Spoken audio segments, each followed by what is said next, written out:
Você sabia que custa só 12 centavos por dia por habitante para fazer transporte público de graça nas cidades brasileiras? Mas então por que a passagem do ônibus continua subindo? Meu nome é Giancarlo Gama, eu sou cientista político formado pela USP e mestre em políticas públicas pela Universidade de Oxford, na Inglaterra, em que eu me especializei em como tornar a tarifa zero, o transporte público gratuito, uma realidade aqui no Brasil. Em 2025, pelo menos 7 capitais já aumentaram a tarifa do transporte público. Em São Paulo, a tarifa chegou a R$ 5,00. Em Florianópolis, chegou a 6. E o pior de tudo isso é que o serviço só piora. Esse modelo de transporte público vigente hoje no Brasil está em colapso. Com tarifas altas e piora na qualidade, cada vez menos pessoas utilizam o transporte público. Em um sistema em que quem paga por ele é o usuário, como é hoje definido a maioria dos sistemas de transporte público no Brasil, isso faz com que a receita das empresas que prestam o serviço de transporte diminua. Essas empresas, por sua vez, pedem mais aumentos. E esse se torna um ciclo vicioso sem fim. Mas como será que a gente pode sair dessa crise?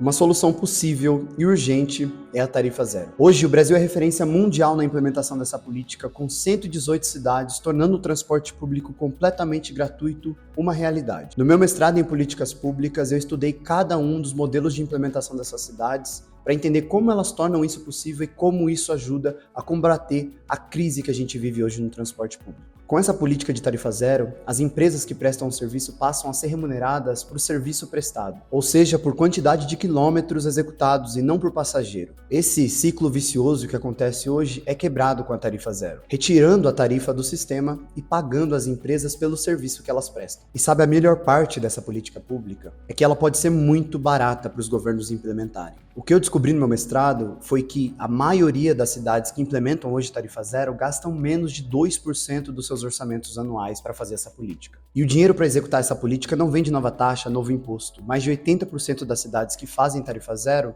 fizeram isso realocando recursos públicos do próprio município. Ou seja, para fazer viável, a prefeitura escolheu priorizar o transporte público e realocar o orçamento. Com tarifa zero, o uso do transporte público aumenta. A gente tem uma redução nas emissões e torna as cidades mais justas para todas as pessoas. O transporte público é um direito básico constitucional, assim como saúde e educação. Por isso, hoje o meu trabalho é ajudar políticos, gestores públicos e ativistas das cidades do Brasil inteiro a tornar essa política pública viável. A tarifa zero pode não só resolver a crise no transporte público, mas transformar o presente e o futuro das nossas cidades. Bora junto nessa?